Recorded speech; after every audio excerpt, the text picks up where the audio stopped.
company Taobao.com is the corporate sponsor of the race. Its logo is plastered everywhere. Taobao is an internet auction site. It's battling its arch-rival, America's eBay, for dominance in China, which will soon have more internet users than any other country.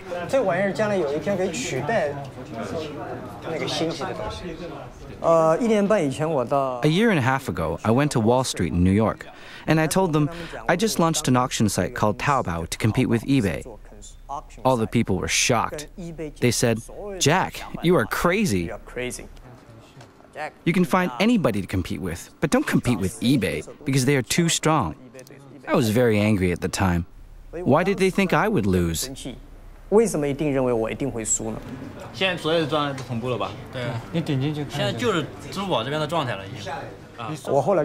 I told them that if eBay was strong, it was a shark in the ocean. But we are a crocodile in the Yangtze River. When the crocodile fights with a shark in the ocean, it will lose. But if the shark swims into the Yangtze River, it will have big trouble. So I think to have eBay as our rival is good for us. But it might be a disaster for eBay.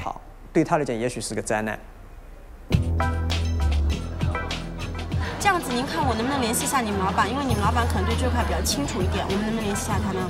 大概星期几？他一般什么时候在公司的？一早都在公司。哎，那这个是没问题的，因为本身的话，阿里巴巴就是帮助您来找客户的。Taobao isn't Jack Ma's only website. He also runs Alibaba.com, the largest internet operation in China. 你的客户只要你把那个网址，阿里巴巴给您一个诚信度企业网址吗？ Founded in 1999, Alibaba offered Chinese businesses instantaneous access to the global marketplace, a website where they could show their products to buyers all over the world. 您把您的价格放在上面，让您的客户知道您的产品一个规格。Alibaba helps connect Chinese businesses with customers in more than 200 countries. 老爸，可能手机要重启一下。我的手机要重启一下。Ma has been fascinated with the West since his childhood in the city of Hangzhou. 刷新，这个能不能扫？ When I saw foreign tourists in Hangzhou, I would approach them and offer to show them around, if they would teach me English. For 9 years, I practiced English every morning and never stopped even for one day. So I absorbed a lot of Western thoughts when I was young. Jack Ma grew up under a regime that condemned private enterprise. He's amazed at how dramatically his country has changed. The Chinese media often use the sentence, "after the reform and opening up." The Western media doesn't understand the meaning of it, but we know what it means. We understand the profound changes that a country's political and economic reform can bring to its citizens. The future for Jack Ma and all of China will in large part be decided here, in the capital city of Beijing. The government's planners and economists face a formidable challenge: how to make sure the white-hot Chinese economy keeps growing and doesn't crash.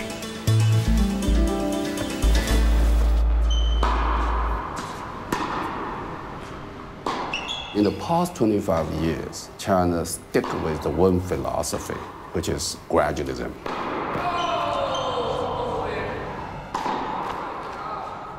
So as the great Chinese leader Deng Xiaoping said, we always cross the river by touch the stones. That means we move step by step. This is Zhu Min. He's a top official of the state-run Bank of China. So many people say China will go bankrupt. China collapse every day. On another end, people say China is great. China can grow forever. Of course, it's not guaranteed. No, it's no guarantee. The good news is, in the past 10, 20 years, I think everybody learned a great deal and learned how to reform, how to change. Nothing is guaranteed in the futures, but the past gives us confidence.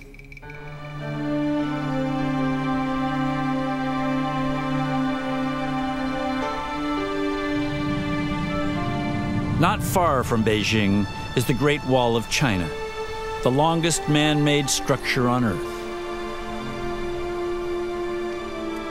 Zhu comes here every couple of months to hike and to reflect. It's not only the symbol of China, it's a piece of history. So you're sitting here, you will see everything come up to you. It is a great place. I mean, you see this piece of Great Wall, it's built the whole thing 600 years ago. It's so beautiful, so nice. You see the quality of the work. Think about how many people work together, day by day, year by year, to build the whole thing.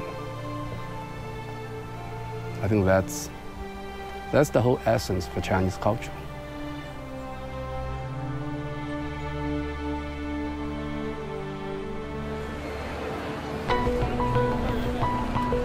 Today, China isn't building great walls, but it is still taking advantage of its huge population to accomplish remarkable things.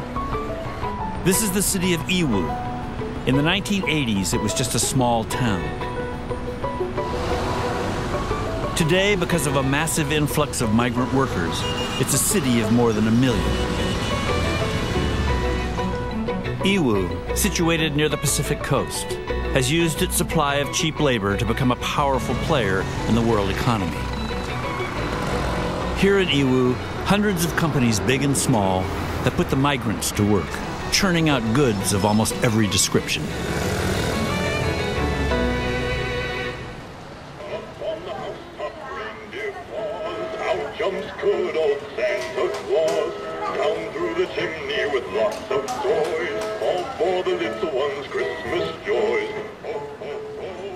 Buyers from all over the world come to Yiwu's brand new commodities market to get the best deals on household merchandise. Down through the chimney with good Saint Nick. That's me! Cheap goods made in China are transforming the world economy. China's textile manufacturers, for example, are crushing their competitors. One of Yiwu's most prominent businesses is Langsha Knitting. It's the world's biggest manufacturer of socks, stockings, and pantyhose. Some 4,000 people work here, almost all of them migrants.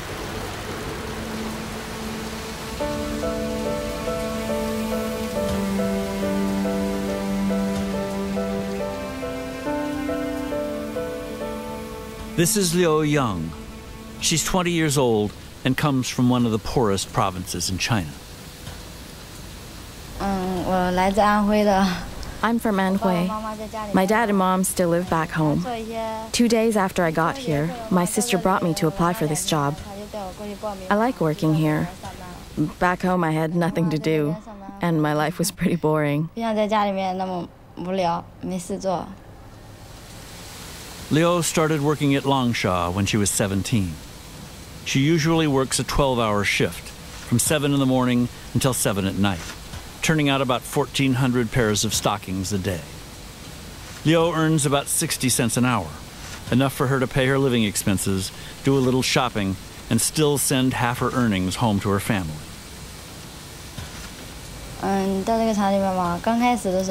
When I first started, I wasn't used to this kind of work. It takes some time to adjust to all that standing. The truth is that I get tired from work. But if I take a rest, I'm okay. We get the weekends off.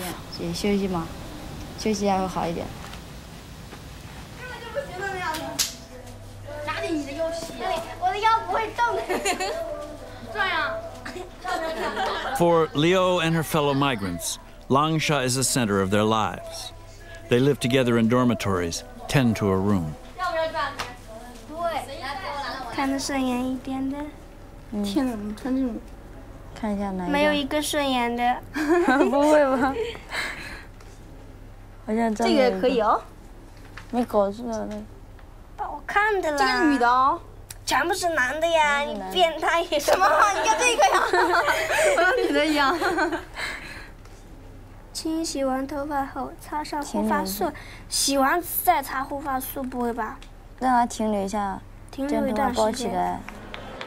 藏在你的天空，握住它的温柔。 Langsha not only houses and feeds its workers, it arranges entertainment for them too, like this karaoke competition. 其实我不要太多的承诺，只要你能说声爱我。谢谢大家。好，谢谢李苗带给我们的动听歌声。接下来是11号选手丝袜包装郑春霞为我们带来《多情人把灵魂给了谁》。悬崖上的爱，谁会敢去猜？还是愿意接受最痛的意外，最爱的女孩。谢谢，谢谢大家。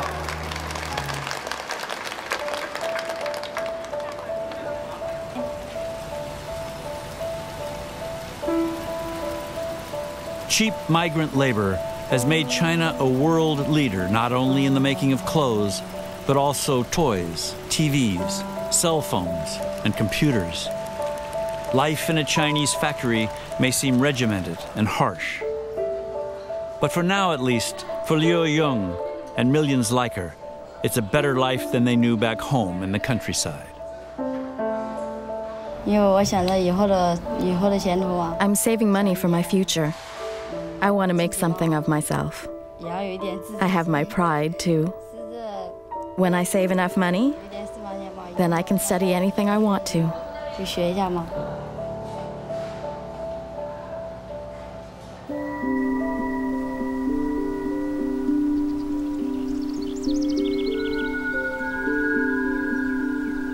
All over China, young people are leaving the countryside to follow their dreams. But the new economy can be ruthless. Dreams can be easily shattered. Deep in the interior of China is the mountain village of Chuanxia. In this harsh terrain, people struggle to earn a living from the land. Let me tell you something. When people from the city come here, they always talk about how beautiful the scenery is.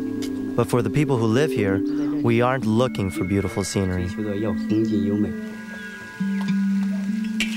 Li Xiaoping is 23 years old. When he was 16, he left home. He traveled to Shenzhen, a big city in southern China, where he hoped to find a job.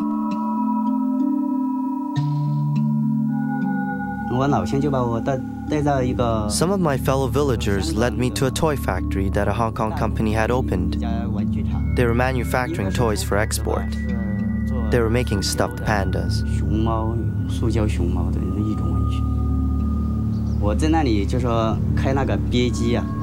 I was hired to operate the stuffing machine. On my third day at work, the machine chopped my hand off. My right hand. In an instant, my bones were crushed to pieces. I almost fainted. After it happened, I went to the hospital. Our section chief said the cause of it was the way I was operating the machine, and it had nothing to do with them.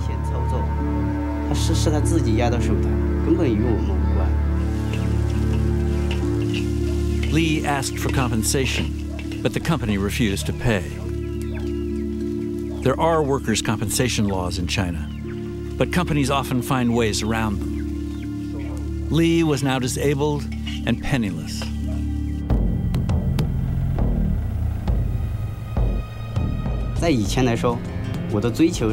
Before this all happened, before the accident,